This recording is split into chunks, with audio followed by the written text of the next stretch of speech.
Alors, je suis très heureuse de vous accueillir dans cette session où on parlera d'un thème central, assez nouveau pour le CLV, qui est la langue de scolarisation.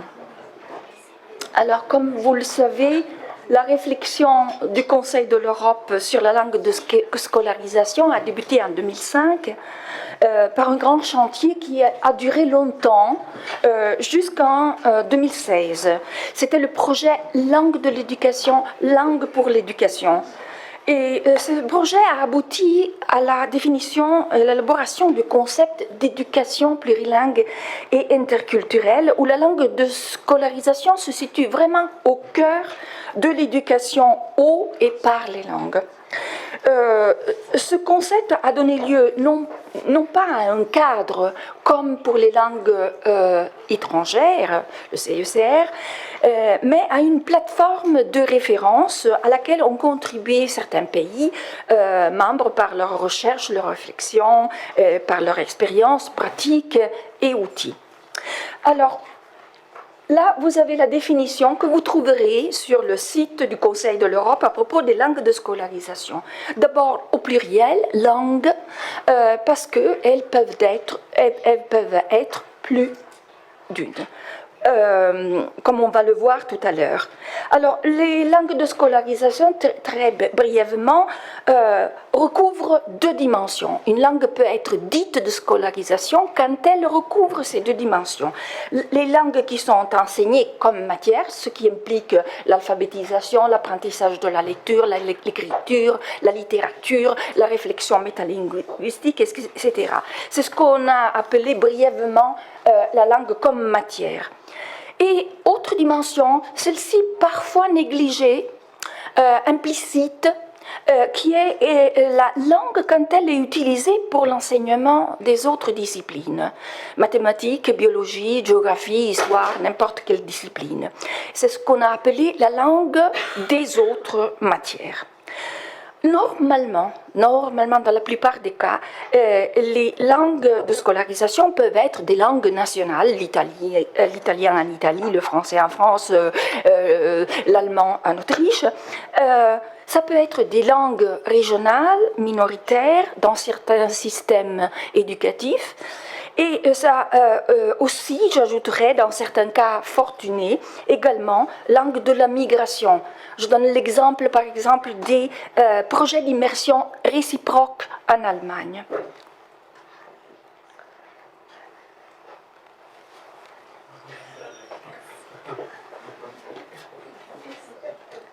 Sans parole. Voilà, merci. Alors, la réflexion du Conseil de l'Europe a été résumée, c'était l'entrée dans tous les matériaux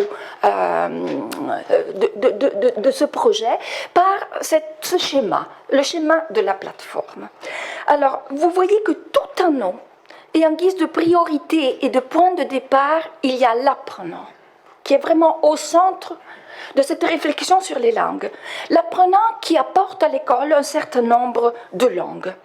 Puis, centrale, au cœur vraiment des apprentissages linguistiques, la langue de scolarisation, dans la double dimension juste évoquée, langue comme matière, langue des autres matières. Puis, regardez bien à gauche du schéma, nous avons les langues des apprenants, qui, dans les heureux cas où ils sont aussi langues enseignées à l'école, soit simplement comme matière, soit dans les apprentissages disciplinaires. Dans ce cas, quand ces langues-là sont utilisées comme langue dans les autres disciplines, nous avons les cas d'enseignement bilingue. Sur la droite du schéma, vous voyez les langues étrangères qui peuvent elles aussi être simplement enseignées, comme dans la majorité des cas, comme langue, comme matière, et soit comme langue dans les matières, suivant la méthodologie CLIL-EMIL. Alors, ce schéma, les experts n'étaient pas contents. Ce n'est pas parfait. Ce qui est important, c'est pas tellement les cases qui semblent enfermer les langues que les flèches qui relient par contre toutes ces langues.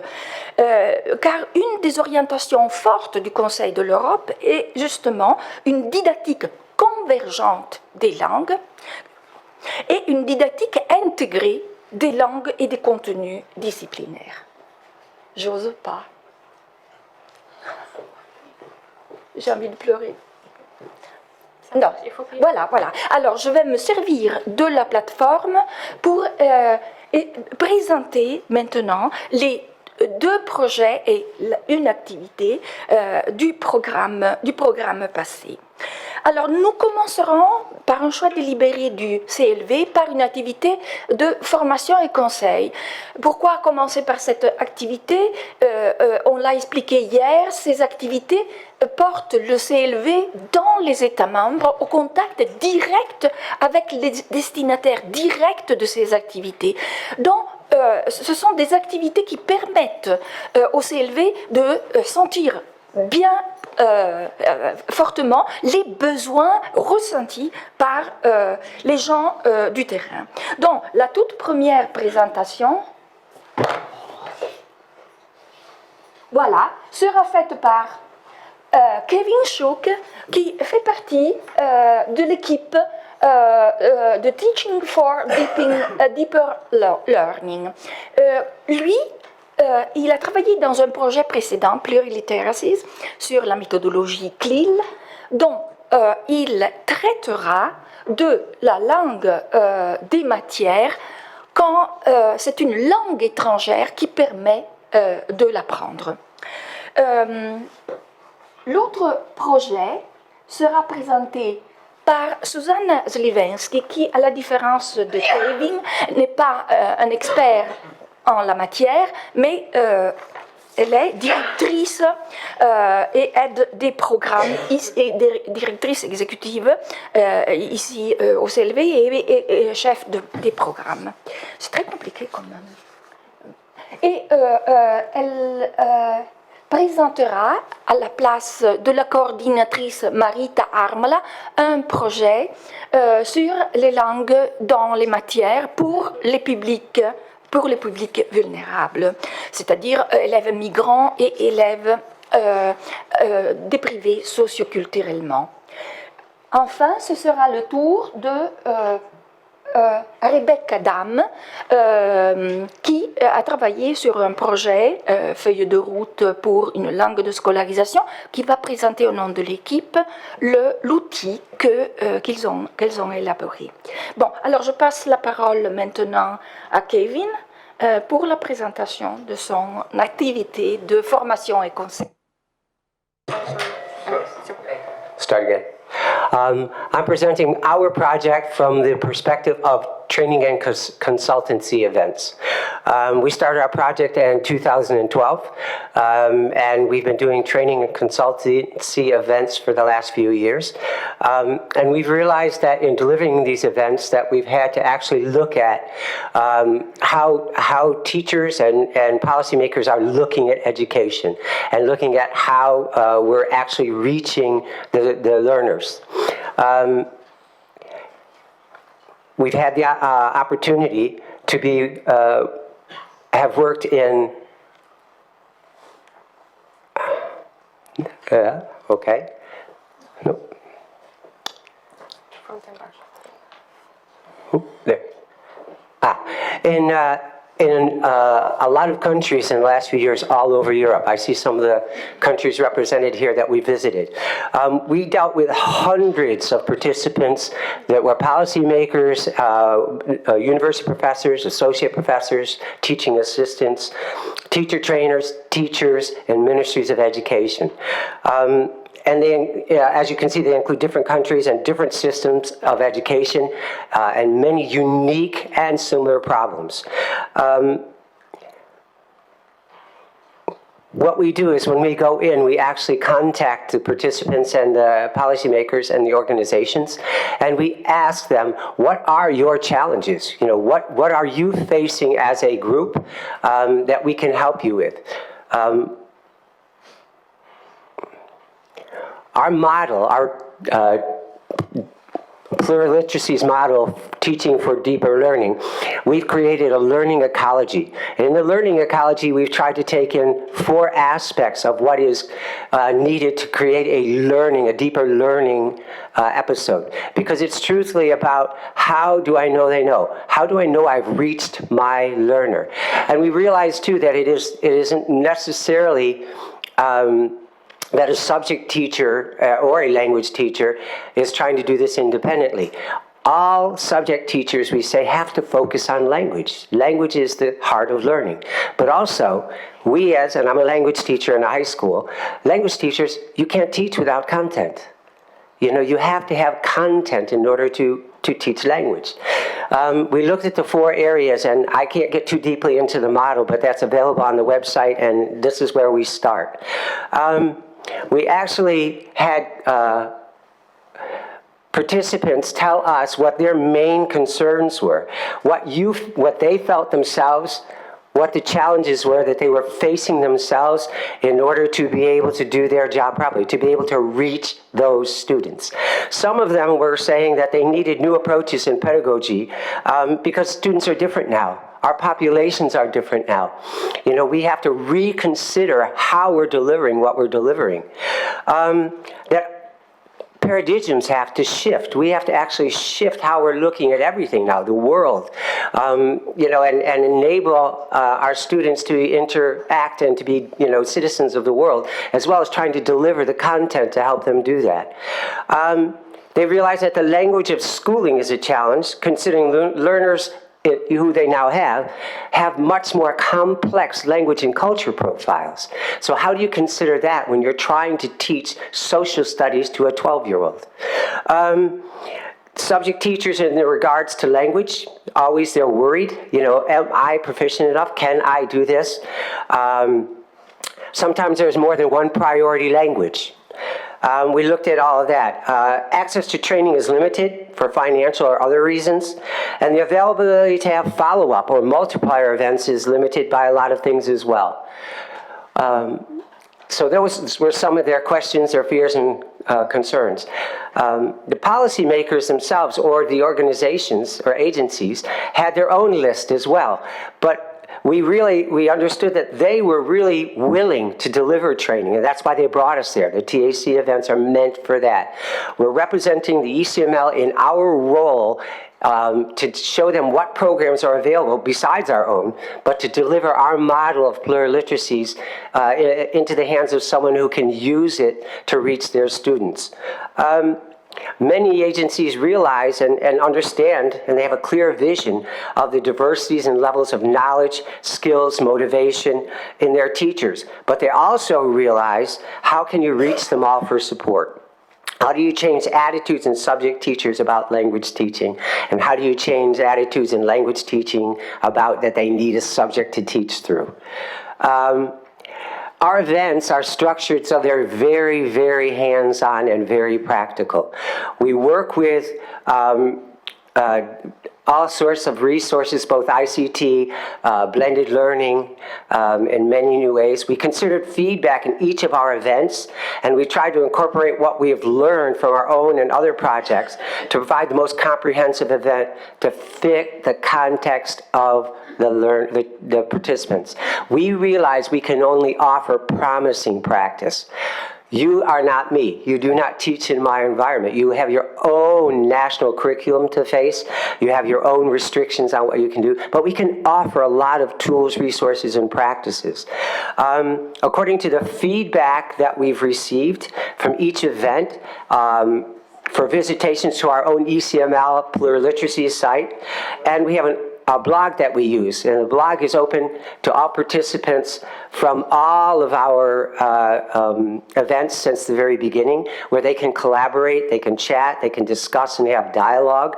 One of our team is available in the blog always to answer questions, normally within a few days.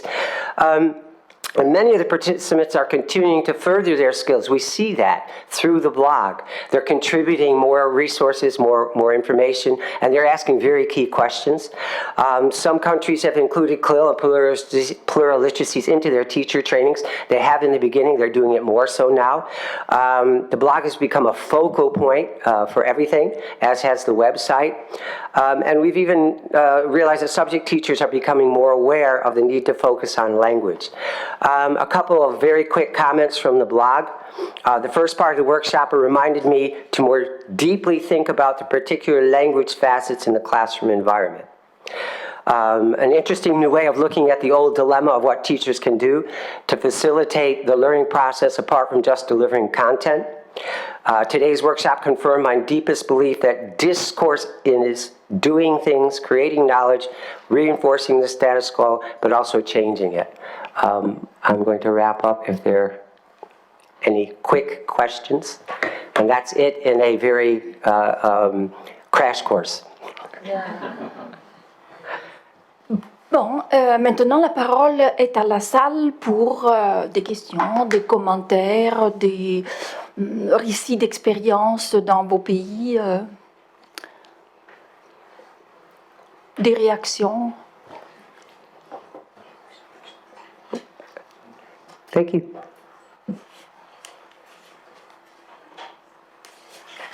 Yes. Oh.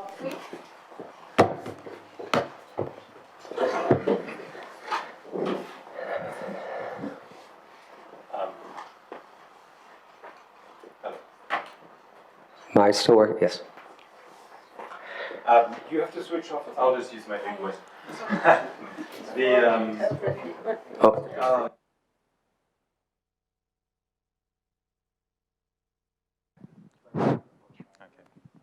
I really like that final note where you were talking about how the discourses are often there to reinforce, but they can also be used to transform these.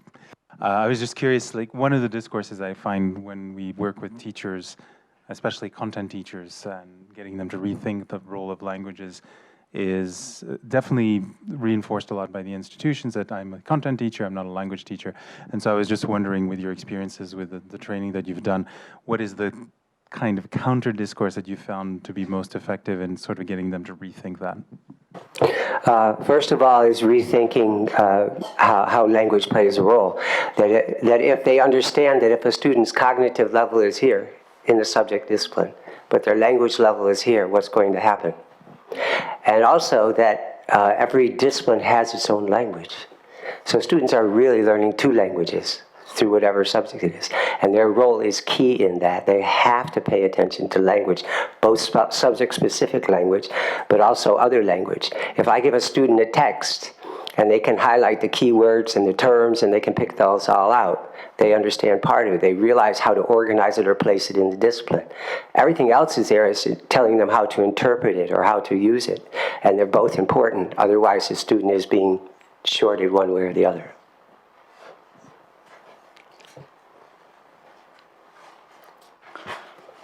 D'autres questions?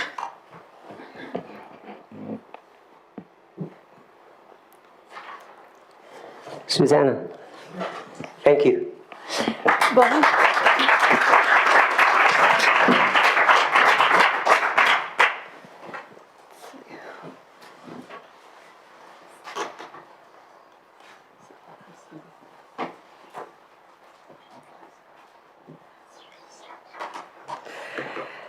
Yes, I am filling in for Marita Hermeli, who might watch us over the internet. Unfortunately, she's not available today. Marita had an interesting and I would say a very challenging mission just 2 weeks ago.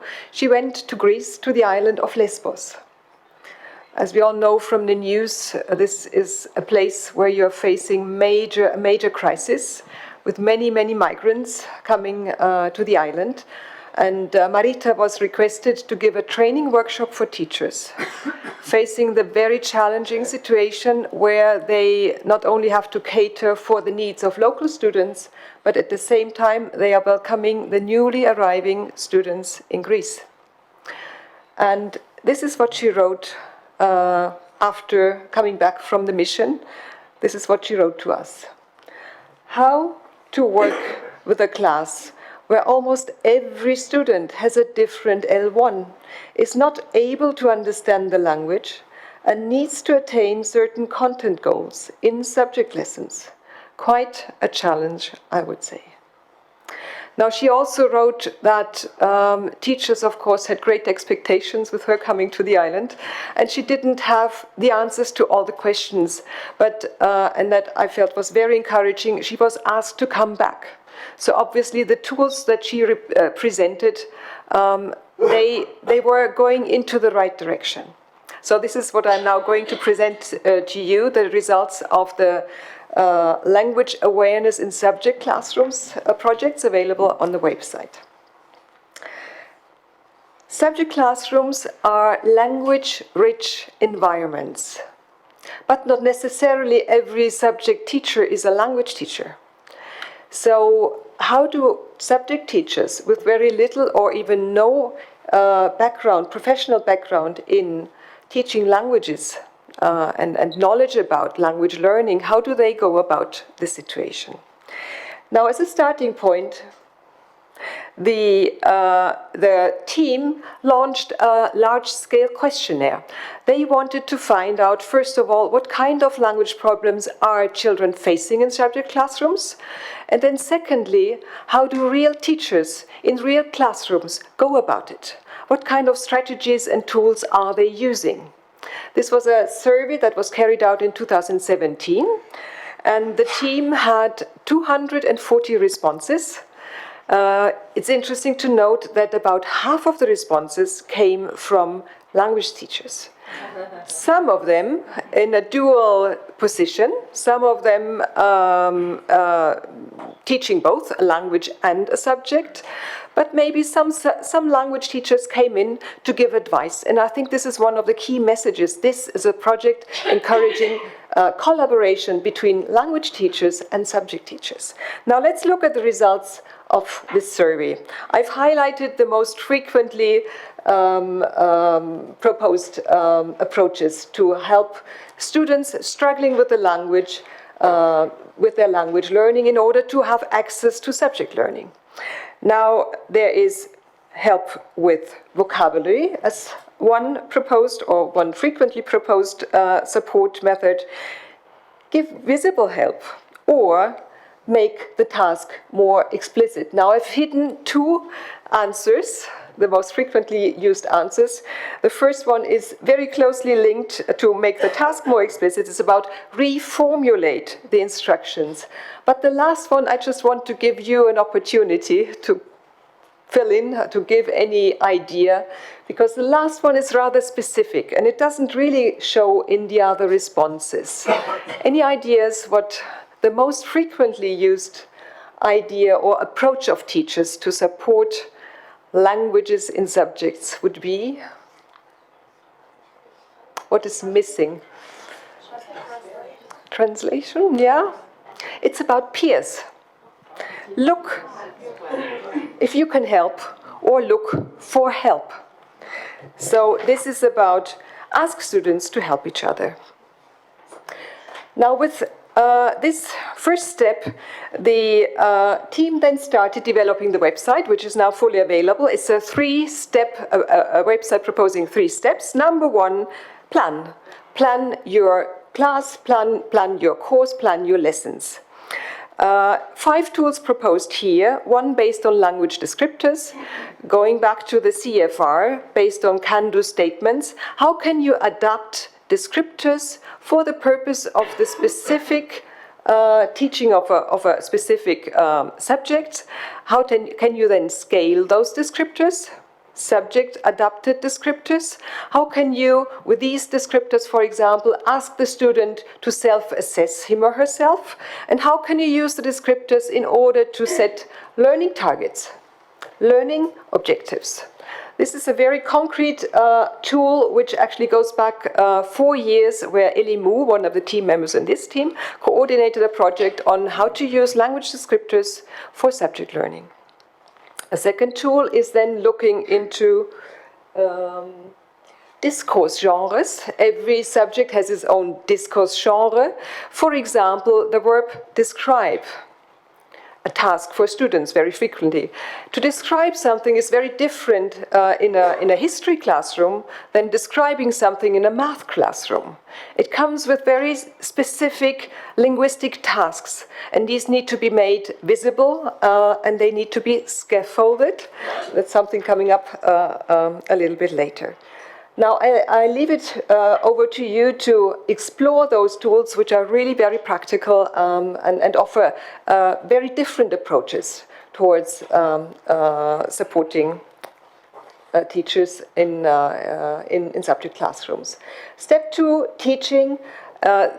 The world of scaffolding is presented on this website. Scaffolding, a term you can never translate into any other language, but it has a very practical, hands-on approach, and you can really find very, very clear answers on this website how to use scaffolding techniques.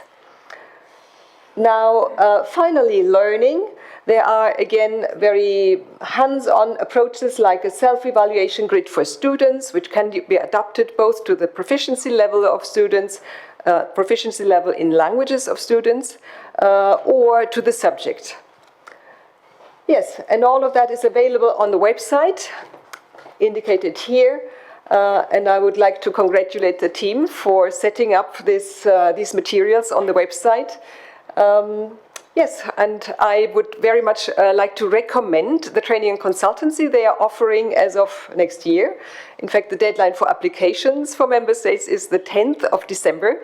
They can apply for training and consultancy for this particular resource. Thank you. Merci, merci Susanna. Maintenant, c'est le tour de Rebecca Dam pour le projet Là, les langues de scolarisation, une feuille de route pour les établissements scolaires. Bonjour, donc je vais vous parler en français. Nous venons de voir 2 présentations. Une activité de conseil formation, un projet. Ici maintenant, on prenait 2 minutes pour réfléchir à ce qui nous préoccupe, c'est-à-dire les élèves. Donc voici une petite étude de cas. Nous avons Anna.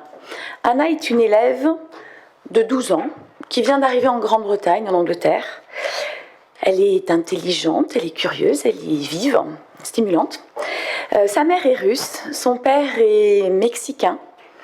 Donc elle apprend, elle est bilingue déjà, donc russe et espagnol.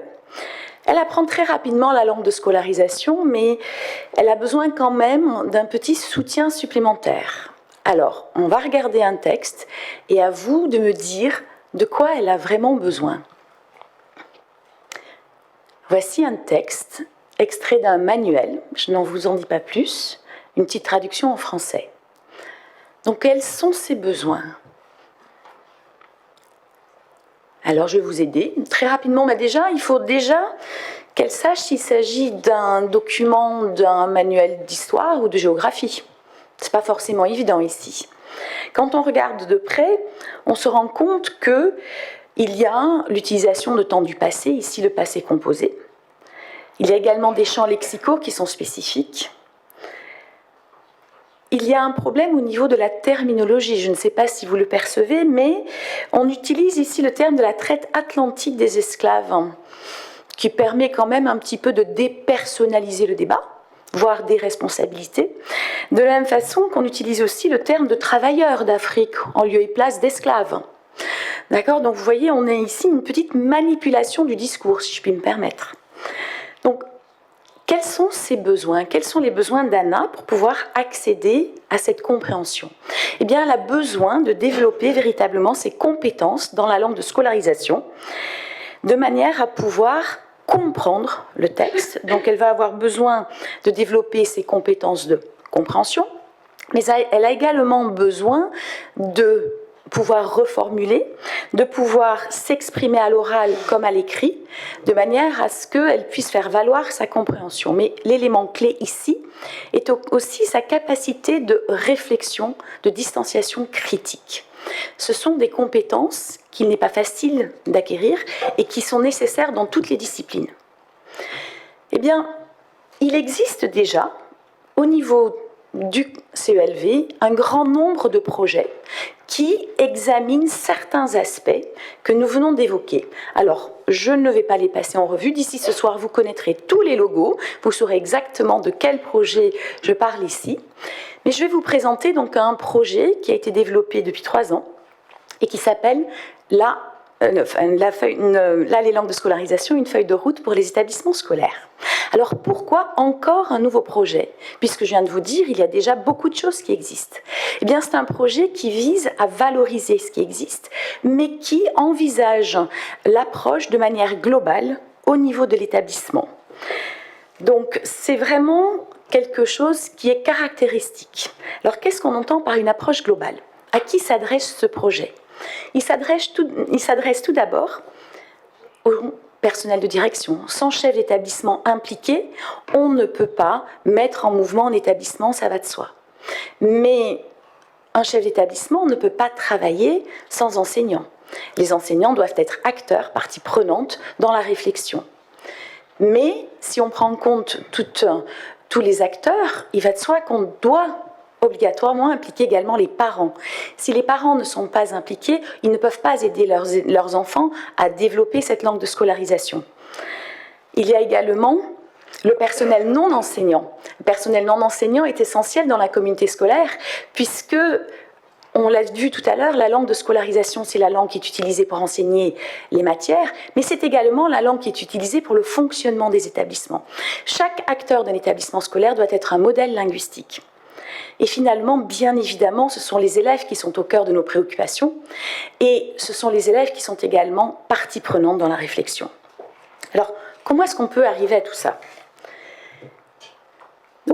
Alors oui, les élèves, excusez-moi, les élèves donc, sont des élèves de 3 à 18 ans, donc on est vraiment sur un champ large et donc on va pouvoir y arriver par une approche globale au niveau de l'établissement.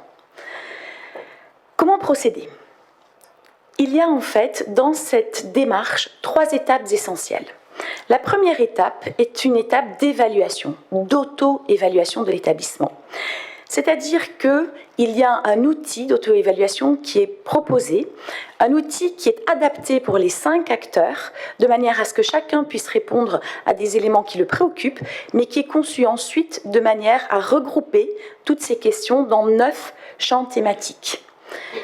Une fois que l'ensemble des acteurs a complété l'outil d'auto-évaluation, il y a un retour qui est fait, un retour automatisé avec, je vous montrerai un petit peu plus tard exactement le retour, mais qui va favoriser en tout cas les discussions, qui va permettre déjà de prendre conscience des écarts qu'il peut exister entre points de vue de différents acteurs, quelque chose de non négligeable, et qui va également proposer quelques pistes issues de notre base de données de pratiques prometteuses qui vont permettre d'engager la discussion entre acteurs qui sont réunis pour cela.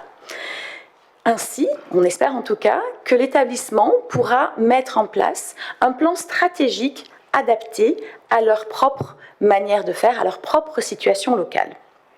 Donc nous sommes véritablement au niveau d'une approche globale qui doit permettre de mettre en place un plan sur mesure. Alors voici maintenant plus précisément une représentation très rapide des outils que nous proposons. Alors le premier outil, je vous l'ai dit, c'est l'outil d'auto-évaluation avec des questions. Bon, là, on vous passe les questions.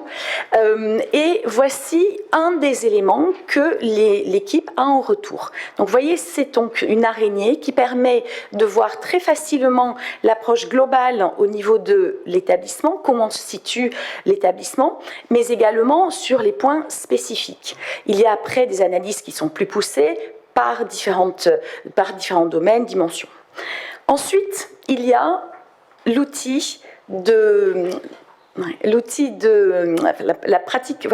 base de données, la base de données des pratiques prometteuses qui va permettre aux enseignants, aux chefs d'établissement, à toutes les personnes, puisque nous avons pris en compte les 5 acteurs, donc nous avons une base de données de plus de 100 pratiques prometteuses qui couvrent en principe tous les acteurs et tous les différents domaines que nous avons évoqués. Finalement, il y a également une mallette pour les coordinateurs. Mallette qui... Ah oui, j'ai oublié de parler d'Anna. Donc Anna, notre chère Anna, vous voyez bien dans l'exemple que j'ai donné ici, on voit comment les enseignants vont pouvoir être aidés à accompagner Anna dans le repérage du lexique spécifique. Finalement, la mallette qui va permettre au coordinateur de mettre très facilement en œuvre ce projet. Tout est prévu, de la présentation aux enseignants, à l'équipe, jusqu'à la lettre à adresser aux parents, jusqu'à l'analyse du projet, tout est mis en place pas à pas pour que le coordinateur soit aidé. Si vous voulez en savoir plus, je vous invite véritablement à regarder le projet, aller explorer le projet. Alors je tiens à souligner que c'est un projet, on l'a mentionné hier sans le nommer spécifiquement, qui est un projet très ambitieux avec véritablement une interface informatique numérique qui est assez lourde. Donc pour le moment, l'outil diagnostique est terminé, il n'y a aucun problème. Il reste encore à mettre en place quelques éléments au niveau de la base de données, mais très rapidement, tout devrait être fonctionnel en ligne. Voilà. Nous sommes là si vous avez des questions. Merci beaucoup. Merci Rebecca. Et maintenant, la parole à vous. Je vois que les petites salles sont beaucoup plus bavardes que les grandes salles, mais y a-t-il des questions, des commentaires, des récits d'expérience aussi, hein? Alors avant, peut-être pour vous laisser un peu de temps, je ne sais pas, puisque bon, c'est la deuxième fois en anglais, en français, où je présente, je ne sais pas si j'ai suffisamment présenté l'équipe, puisque nous avons, vous me le dites si je radote, ou si j'ai eu raison de revenir dessus. Est-ce que j'ai présenté l'équipe? Donc nous avons donc Katsiko de Finlande, Céline Handel de Suisse, et puis surtout Nelmina Wikström qui est ici présente aujourd'hui. Donc n'hésitez pas également à discuter avec elle si vous avez l'opportunité. Donc elle sera ravie aussi de répondre à vos questions. Voilà, excusez-moi.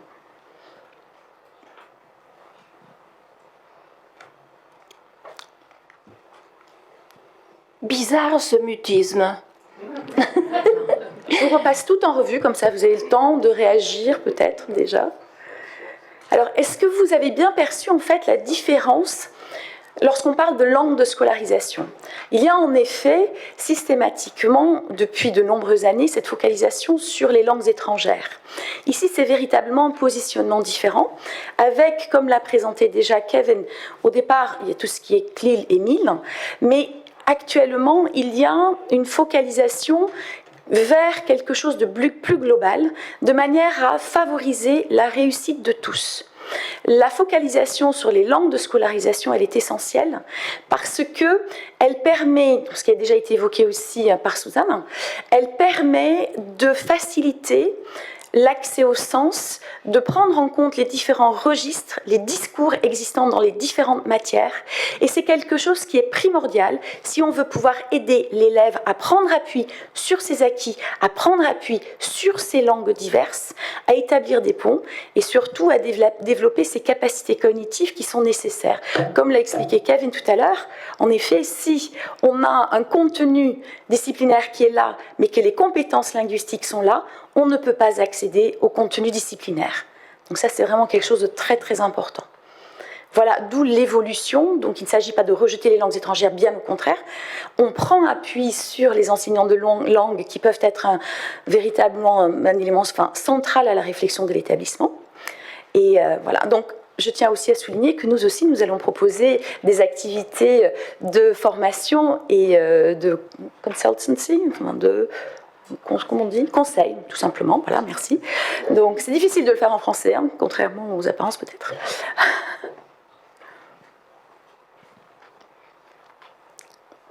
Oui, question. Merci. Just throughout your practices or your experiences with this project, the role of translanguaging, and especially in a context where there's a minority language, what came forth from your experience? Ok. Pardon, je vais répondre en français.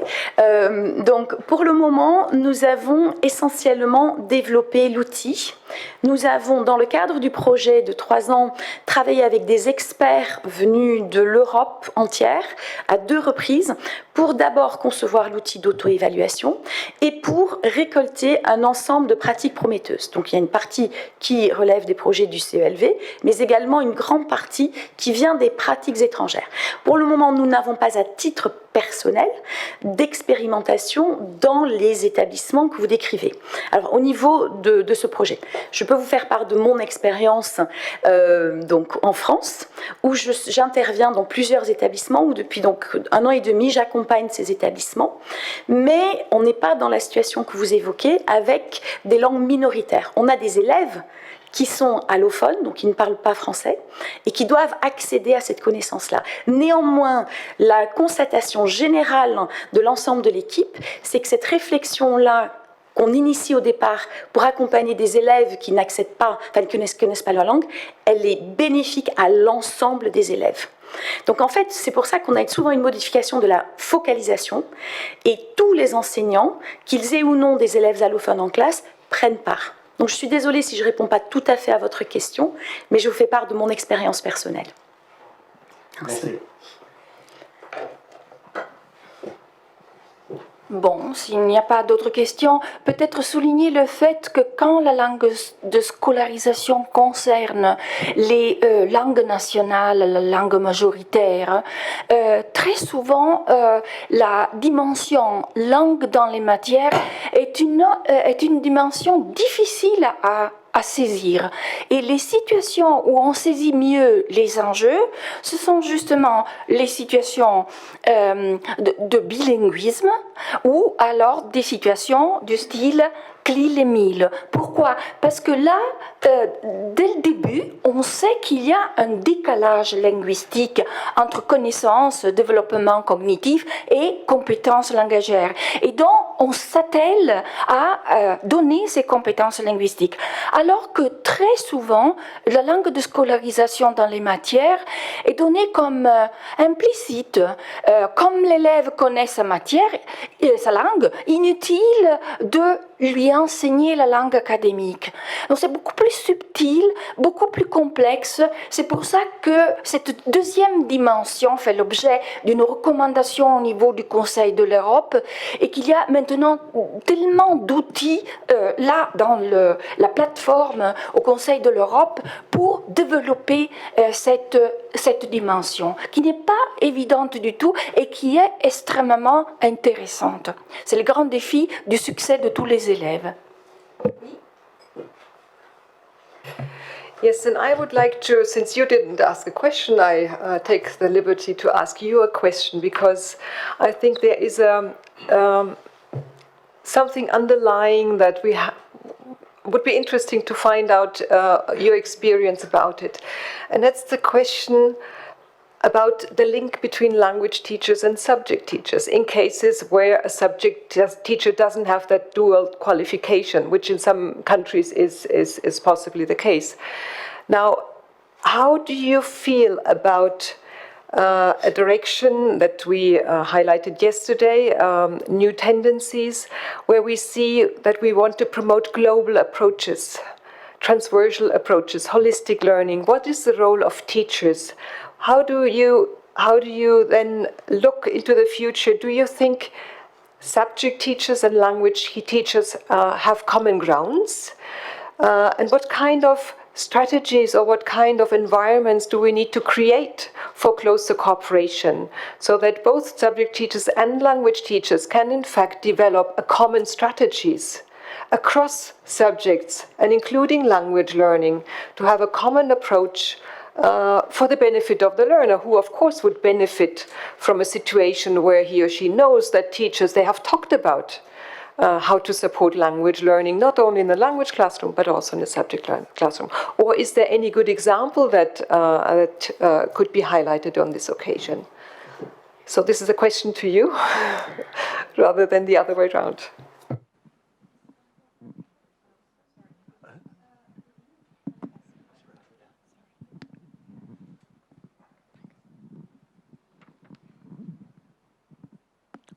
Thank you. Well, the question is manifold, I would say.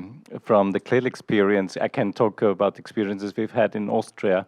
From the CLIL point of view, there was, of course, always the discrepancy between language teacher and subject teacher, that the subject teacher teaching CLIL would not have the necessary expertise, language expertise, and would hinder or hamper what the language teacher was or is doing.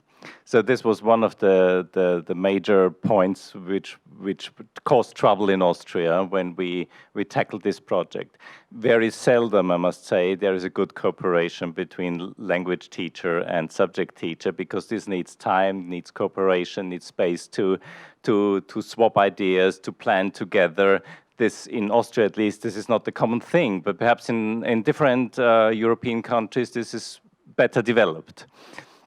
And as far as languages of education is concerned in Austria, in the last few years there has been the tendency, a view has grown that even subject teachers in their initial training should have also some kind of instruction in language teaching, because they're facing more and more multilingual classrooms. This is a fact nowadays, which is different from when you became a teacher 20 or 25 years ago. So this is one of the lines, of the avenues that open up to the future. I would say that there is a certain part of initial training must be to become at least aware of that that every teacher is a language teacher. This is 50 years old, this saying. So this would be one way forward, I would say. Thank you.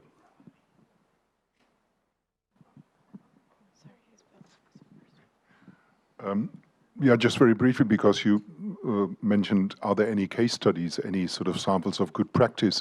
There's one that I was involved in, which was quite interesting in Trentino, in Italy, where we did actually run workshops specifically not for subject teachers and language teachers separately, but we integrate them into one workshop. So both parties, so to speak, had to reflect their position as language teachers and as subject teachers.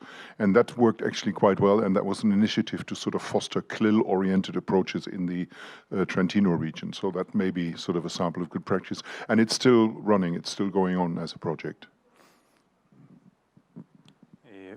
Si je peux me permettre, nous avons aussi à l'Université d'Ottawa, avec les programmes d'immersion universitaire, cette expérience avec un jumelage d'un prof de langue et un prof de discipline. Et ça a déjà été un peu mentionné, mais un des variables qui est ressorti comme étant clairement déterminant pour le succès de ces relations-là, et pourtant l'université n'y pense pas beaucoup, l'institution, c'est le temps que ça prend pour que cette relation-là évolue. Donc la première année, ils apprennent à se connaître, la deuxième année, ils commencent réellement à travailler ensemble, et la magie commence à apparaître à la troisième année. Mais malheureusement, beaucoup d'institutions créent ces partenariats-là de façon assez arbitraire et sans aucune garantie que cela peut durer dans le temps.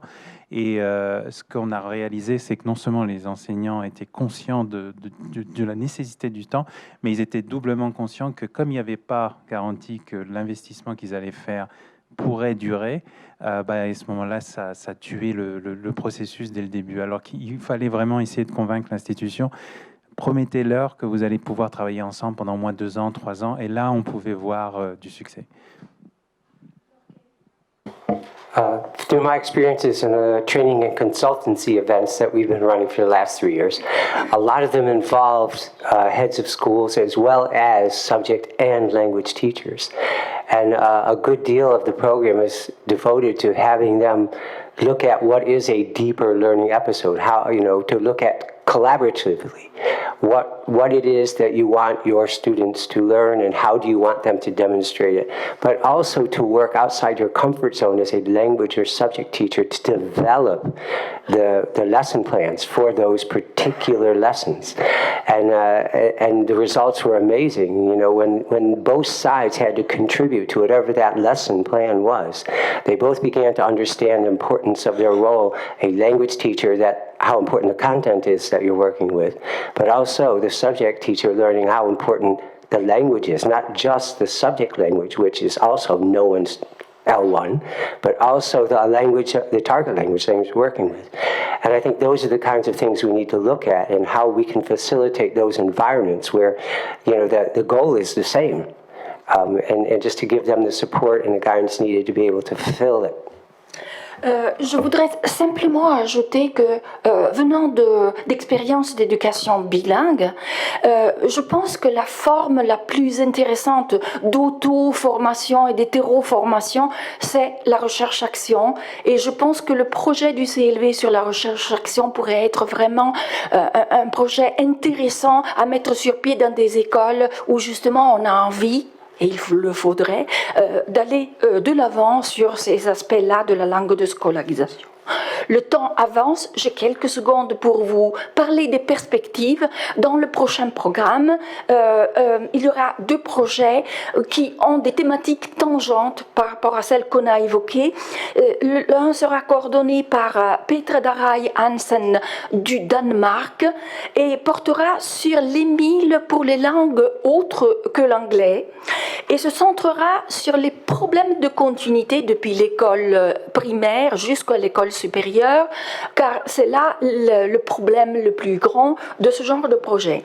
Le deuxième projet, coordonné par Hailey Hansen Fernandez, traitera de scénarios numériques portant sur les compétences transversales en vue de la mise en œuvre et de la documentation d'approches interdisciplinaires liées aux langues dans l'enseignement supérieur. Donc, rendez-vous sur ces autres projets. La salle était en train de s'échauffer. Je pense qu'on aurait pu continuer longtemps. N'hésitez pas à interroger les personnes dans les couloirs ou aux tables du repas. Merci de votre attention. À la prochaine. Au revoir.